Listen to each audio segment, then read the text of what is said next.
બરકોદરા ગામ. હા, આ તમારા કાવી રિંગ રોડ ઉપર શેની દુકાન છે? બોમ્બે બ્યુટી કપડાની.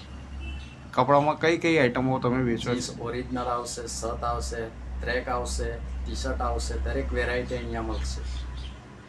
એ તમારી બીજી બ્રાન્ચ છે? અમારી બીજી બ્રાન્ચ છે ભરૂચમાં છે. તમારે ભરૂચમાં પણ જઈને વિઝિટ લેવી હોય તો લઈ શકો છો. ત્યાં પણ એકથી એક વેરાયટી મળશે. શિફા પેટ્રોલ પંપની બાજુમાં. તે કોણ છે? ત્યાં મારો ભત્રીજો છે અને મારો પિતરાઈની શોપ છે. આ પણ